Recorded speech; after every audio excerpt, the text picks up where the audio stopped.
Thank you, Dr. Parikshit, for a very informative session.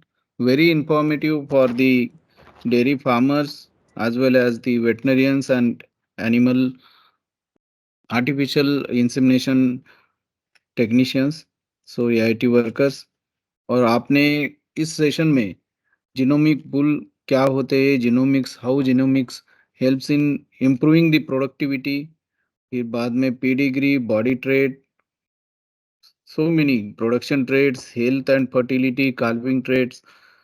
मुझे लगता है कि ऑल एंगल से ब्रीडिंग के लिए जो जो इम्पोर्टेंट पैरामीटर्स होते हैं उसकी वैल्यू के बारे में विस्तार से बताया है।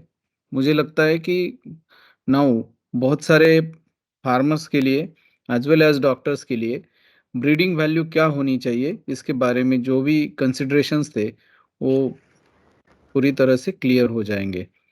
और ब्रीडिंग कब करनी है, क्या करनी है, इसके बारे में भी अपना अगर कोई ट्रेड इम्प्रूव करना है तो उसमें कौन सा बुल सिलेक्ट करना चाहिए, इसके बारे में जो भी इंफॉर्मेशन चाहिए थी, everything is clear for all farmers. अभी मैं चाहूँगा जो भी फार्मर्स या डॉक्टर्स क्वेश्चन पूछना चाहते, वन बाय वन अपना हैंड रेज़ करें या फिर चैट बॉक्स में अपना क्वेश्चन टाइप करें ताकि हम लोग आपका एक-एक क्वेश्चन एड्रेस कर सकते हैं। So thank you doctor Santosh. Actually my apologies, actually ये जो प्रेजेंटेशन हम रेगुलर देते हैं ये हमारा फुल डे सेशन के लिए होता है, that is basically for 8 hour training.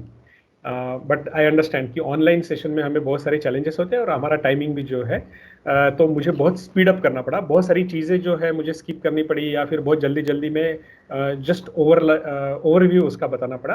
Otherwise there are much more things also कि मैंने जितना बताया उससे भी बहुत ज़्यादा चीज़ इसमें है and we can discuss, like अभी जो भी सवाल है उसमें हम डिस्कस कर सकते हैं। राइट। मीनवाइल मैं महावेट जो एक ऑर्गेनाइजर रहे इस वेबिनार सीरीज का, महावेट के प्रेसिडेंट डॉक्टर रामदास गाड़े जी भी ऑनलाइन है। Okay May I sir. audible? Yes sir, you are Audible.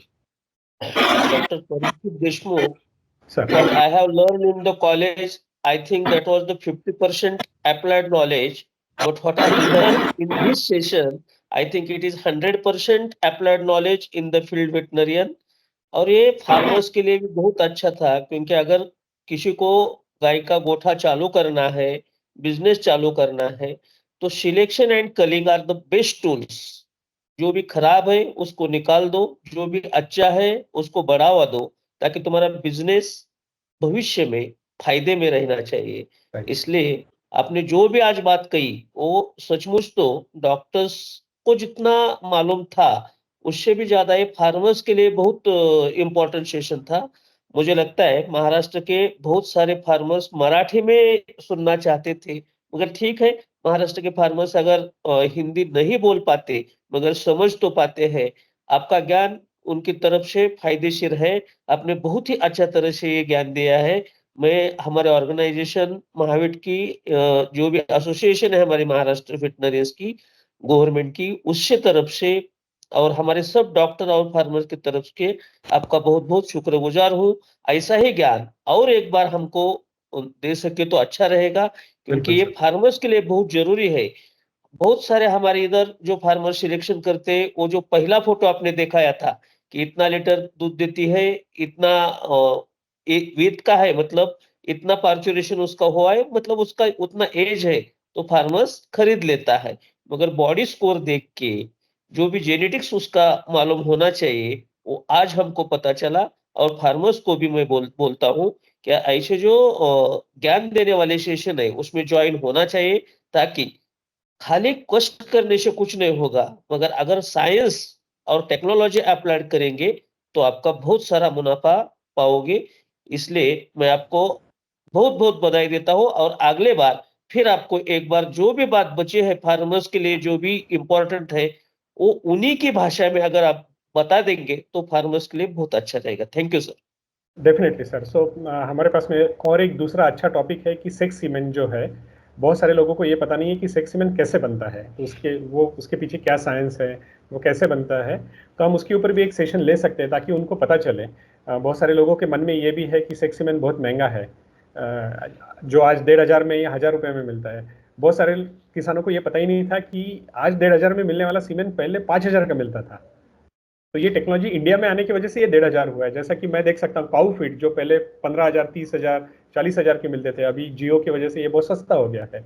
तो ये जो चीज़ें फार्मर को पता नहीं होती कि टेक्नोलॉजी में किस तरह से इम्प्रूवमेंट हो रही है। तो ऐसे और बहुत सारे टॉपिक्स हैं जिसके ऊपर हम बात कर सकते हैं सर।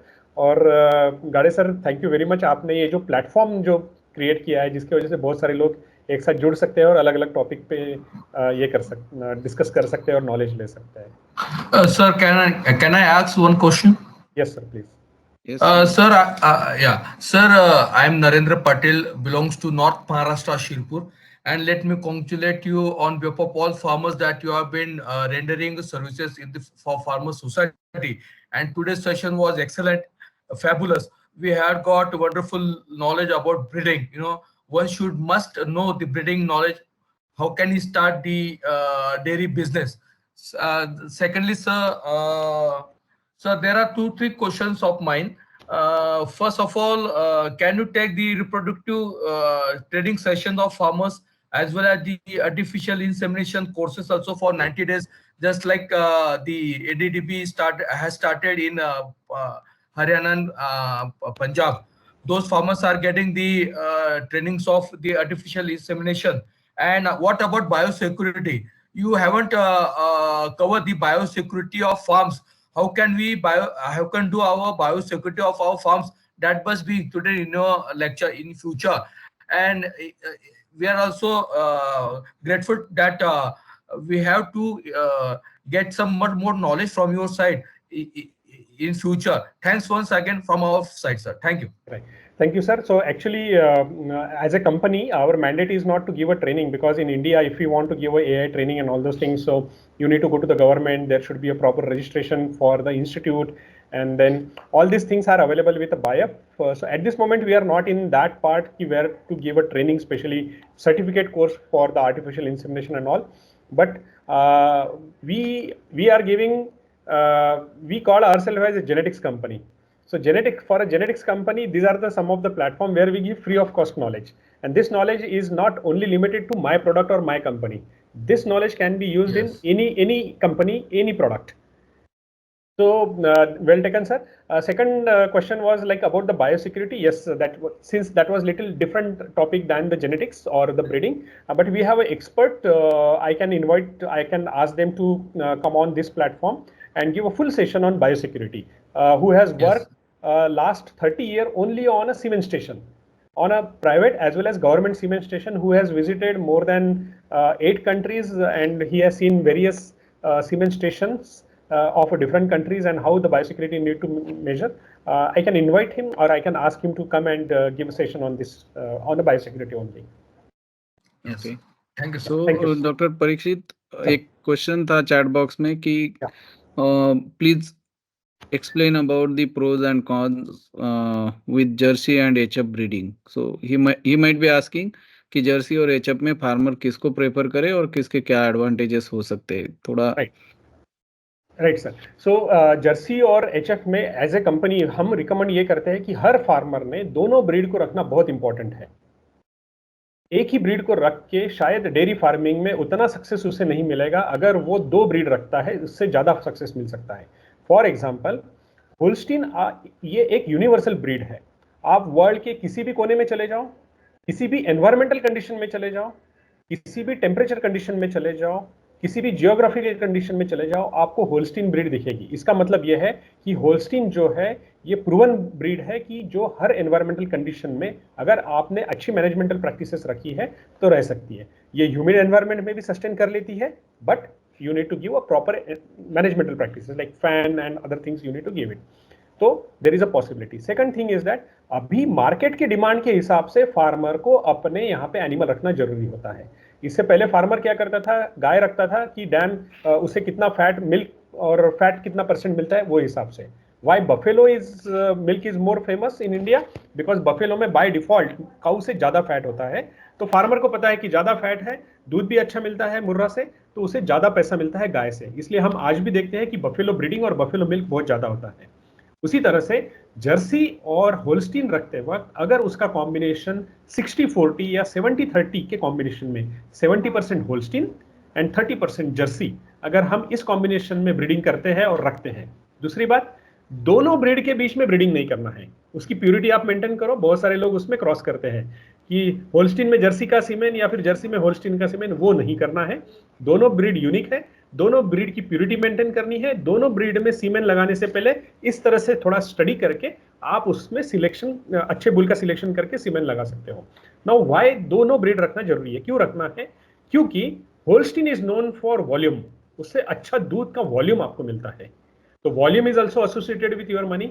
और जो जर्सी है, जर्सी एक स्टडी ब्रीड है, एक छोटी ब्रीड है, और उसमें आपको अच्छा फैट और अच्छा प्रोटीन परसेंट मिलेगा। वो दिन दूर नहीं है जब आपके यहाँ पर इंडिया में भी प्रोटीन के बेसिस पे आपको डेयरीज ज्यादा पैसा देना शुरू करेगी, जब उनको पता चलेगा कि प्रोटीन की वजह से उनको प्रॉफिट मिल रहा है। ऐसा समय आ सकता है कि जितना ज्यादा प्रोटीन उतना ज्यादा पैसा हम देंगे, प्रोटीन के एनालाइजर्स ज्यादा लगेंगे और प्रोटीन से भी देंगे। इसलिए आज से तैयारी शुरू करो आने वाले फ्यूचर की, और जर्सी और एचएफ का कॉम्बिनेशन रखना अच्छी बात रहेगी। राइट। आई होप कि वो मैंने राइट आंसर दिया, लेकिन अगर कुछ और है तो we can discuss on that. नहीं, डेफिनेटली आपने सही बात कही, और प्रोटीन की वैल्यू मिल्क मार्केट के लिए तो ऑलरेडी बढ़ी है। हमारे फार्मर्स अभी जानते हैं कि एसएनएफ, जिसमें मेजॉरिटी पार्ट प्रोटीन का भी होता है, तो एसएनएफ कम लगने की वजह से रेट में बहुत सारी प्रॉब्लम्स उनको मिल्क रेट में आती है। As far as questions are concerned, I have a couple of questions. First question is regarding the genomic testing. Yeah, I believe and I have realized that the genomic testing, the bull selected through the genomic testing is giving a good result. But do we have that facility of the genomic testing in India? Probably it is not, but in future, because the data is not available in India, it has to be sent to the US, and then after the testing the DNA, the mapping will be done. Accordingly, the data is released. First question is that.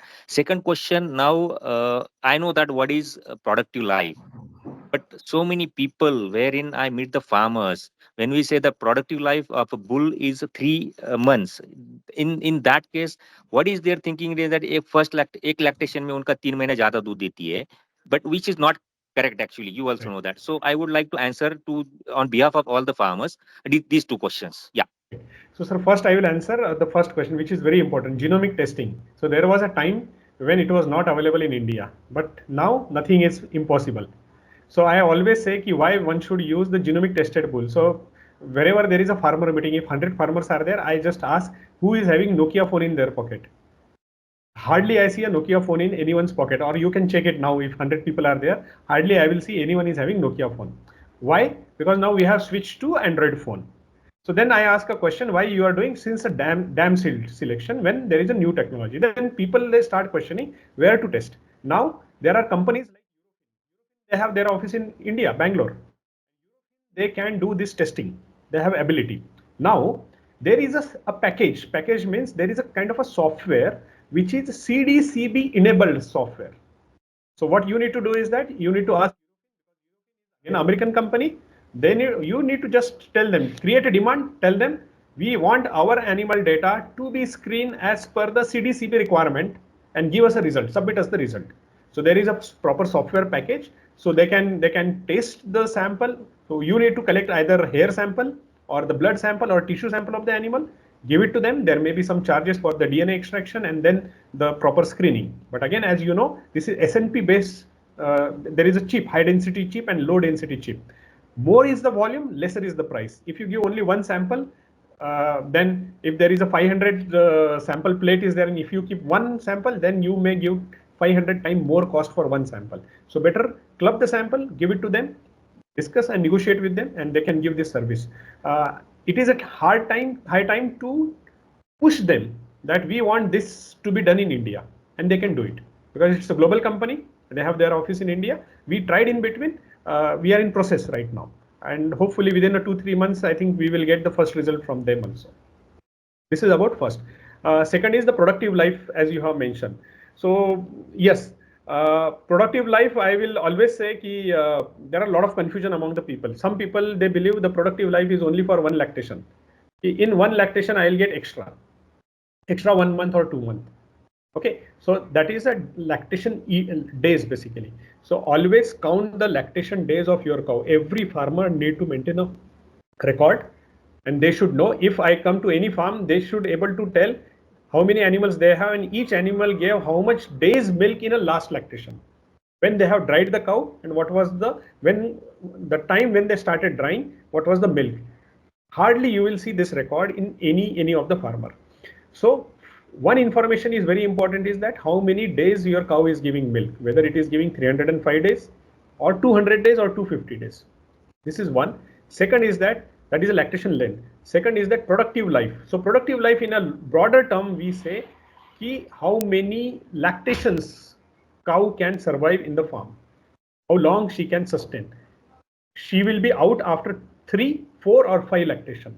That's what I have given an example of one cow which has created a record of 72.060 liter in a 6 lactation. So the farmer maintained the cow till 6 lactation. She gave that record in spite of having one udder infected with the mastitis. Like there is a solidification happen, and she gave milk from the 3 quarters only. Then also she gave 72. So you can imagine that cow should stay long in a farm. So that is something we can call as a livability, or I'm sorry, about production life. So I will request Markandeya sir to express his feelings, because he was the main lecturer for our this series on refreshing the basics of reproductive system or reproductive knowledge. Hello, am I audible? Yes, sir, Yes, you're sir. audible to us. Okay, thank you. Thank you, Dr. Deshmukh. It was a very nice and very elaborative type of presentation. You have made our ideas very, very, very clear. Indian problem is really solved from the male side, as far as the artificial insemination is considered, the sex semen is considered.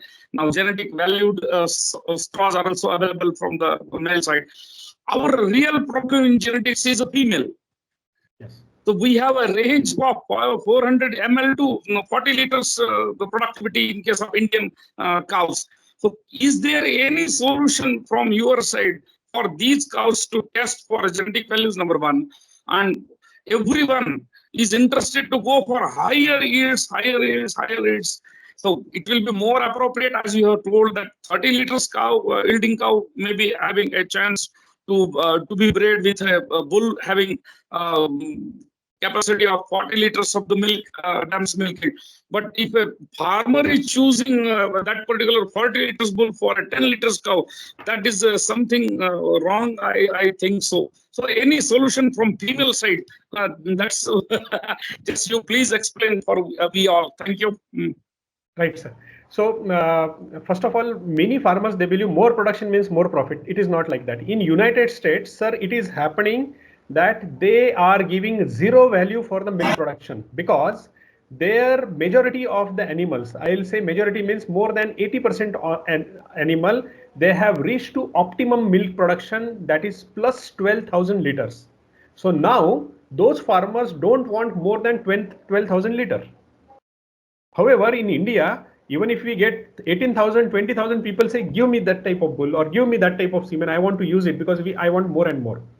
What we need to understand, there should be a threshold where we need to stop, and we need to focus on other aspects, because milk is giving money to you, but there is something different which is sucking your money, which is taking out your money. Mastitis is taking your money, retention of placenta, infertility is taking your money, maybe dystocia is taking your money.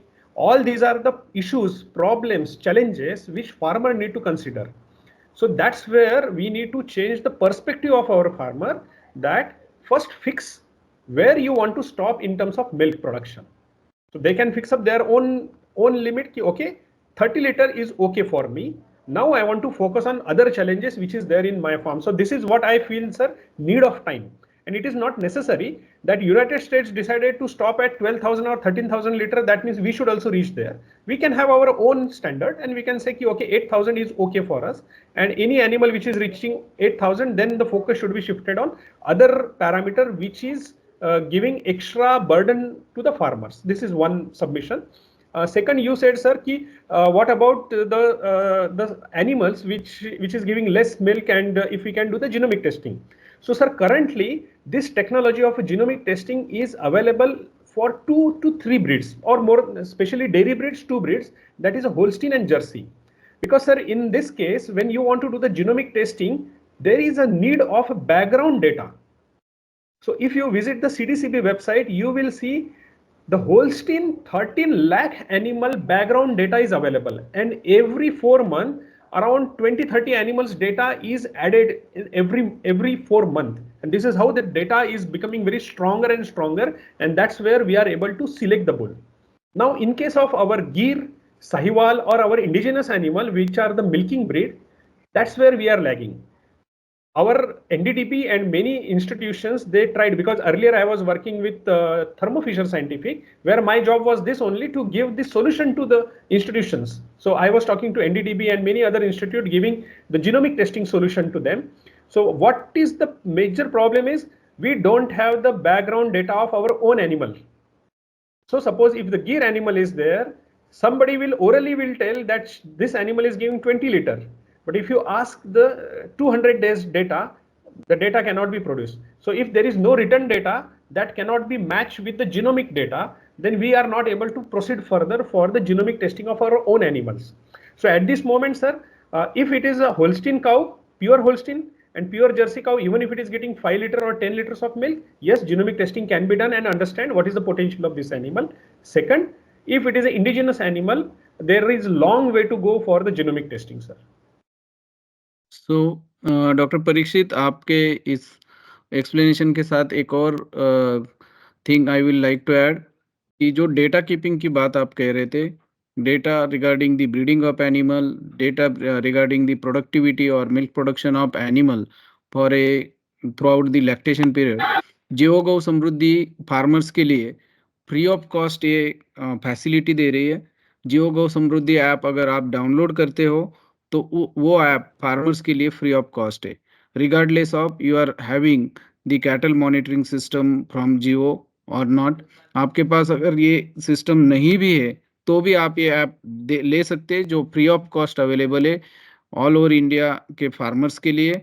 और इसमें आप पूरे records रख सकते हैं, और जिसके बलबूते हमारे फार्मर्स ये जो ब्रीडिंग वैल्यू है उनके एनिमल का, प्रोडक्टिविटी पोटेंशियल जो है, उसका एक प्रूफ क्रिएट कर सकते हैं, जिसके थ्रू वो अब मार्केट में अपने इलाइट एनिमल्स का अलग से वैल्यू ले सकते हैं। So that is available free of cost.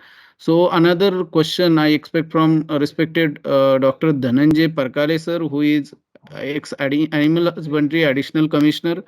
So first of all, I welcome him, as well as I am thankful of him to be there for long 2 hours, and unfortunately or inadvertently I was unable to read his surname. So Dr. Dhananjay Parkale sir, please.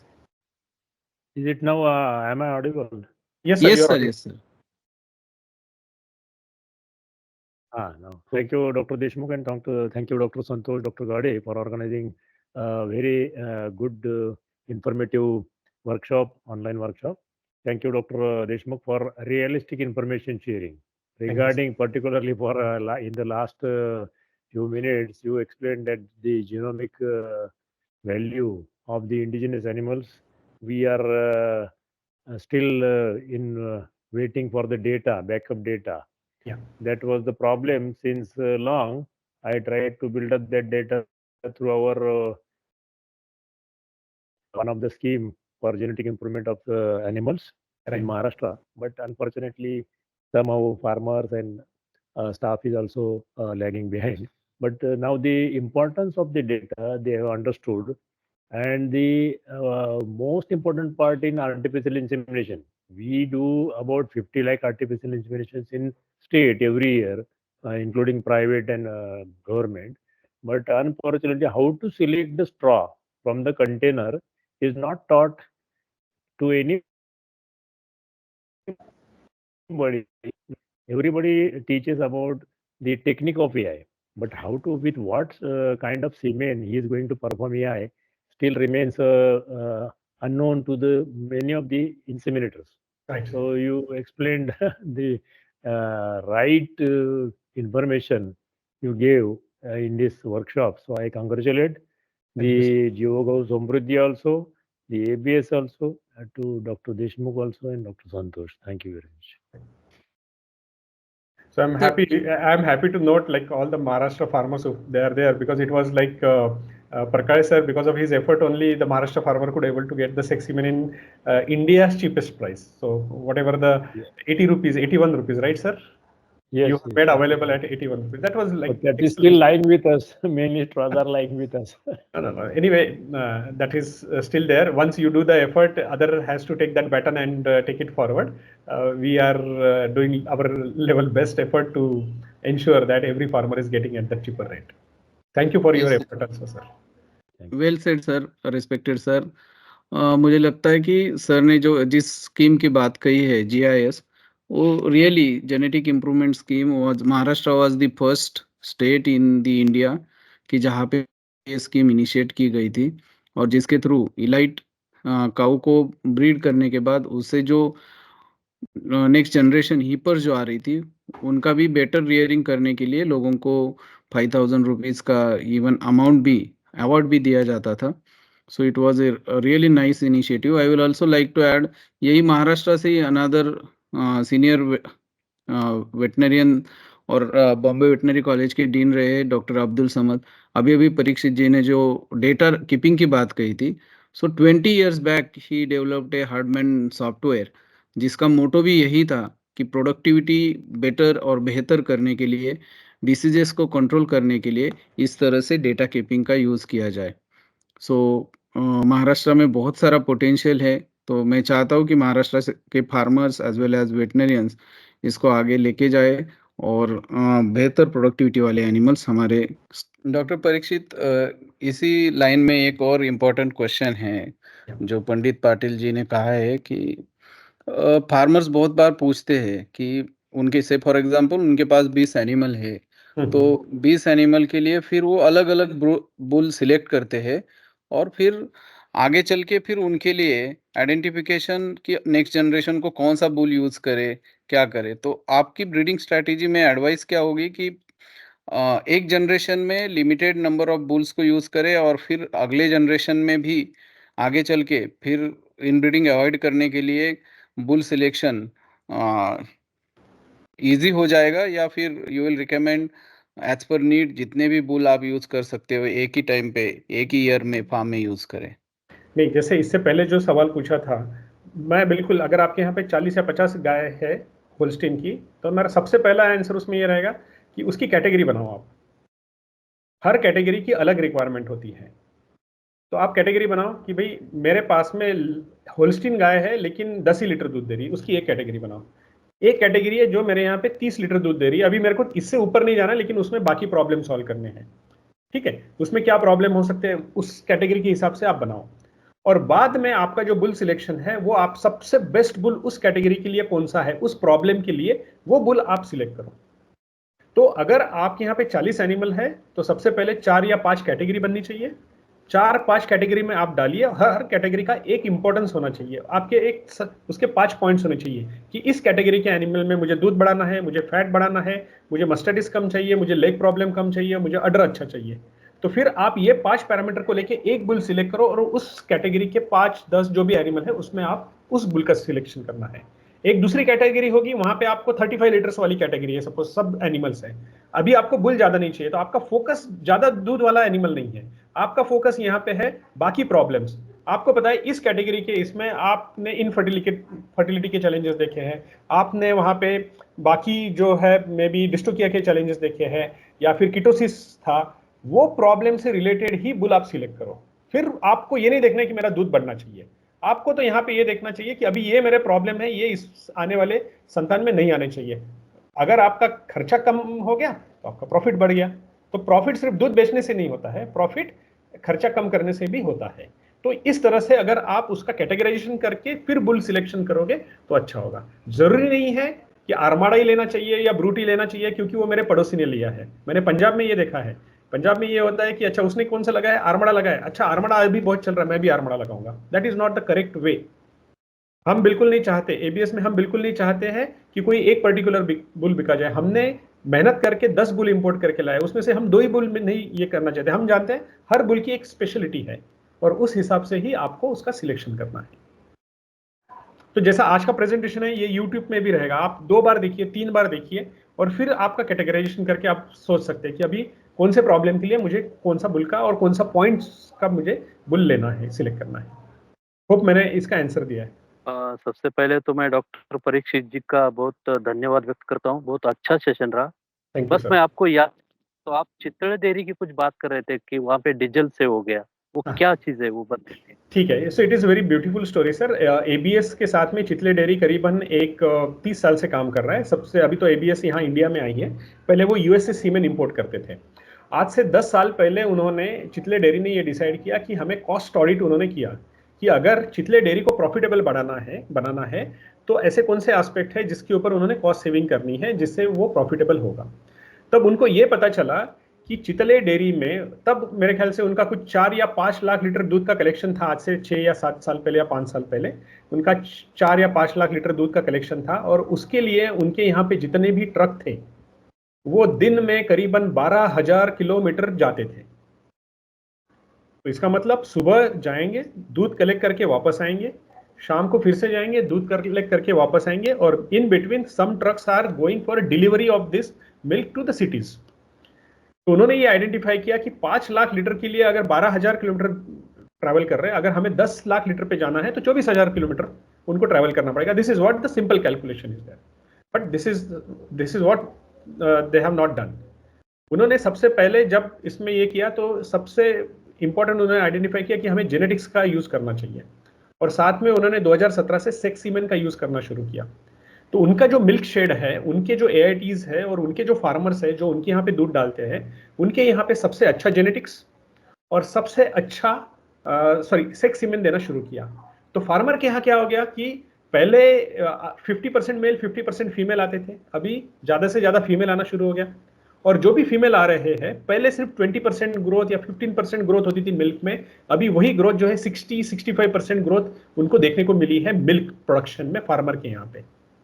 अभी उनका जो milk collection है जो 10 lakh litre है, उसके लिए उनको 10,000 या 12,000 किलोमीटर जाने की जरूरत नहीं है, वो अभी 8,000 किलोमीटर ही उनके हर दिन उनके ट्रक्स जाते हैं और 10 लाख लीटर दूध कलेक्ट करके आ जाते हैं।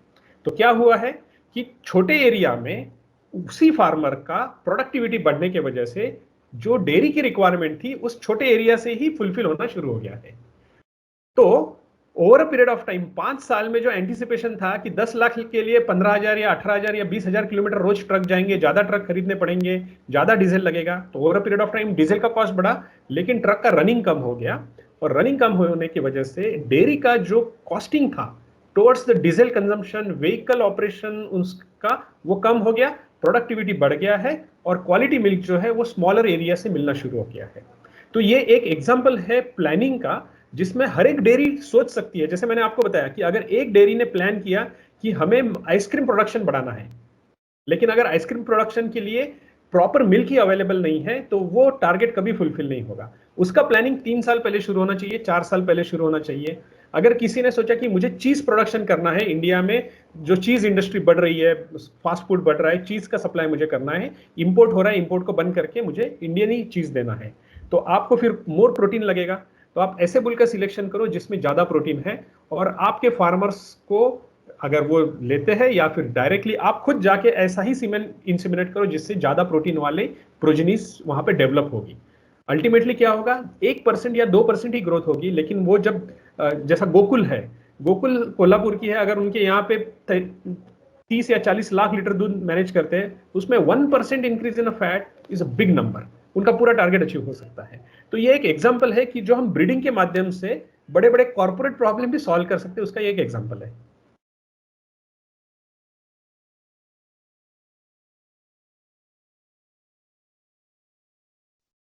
I hope this story finds the valuable information.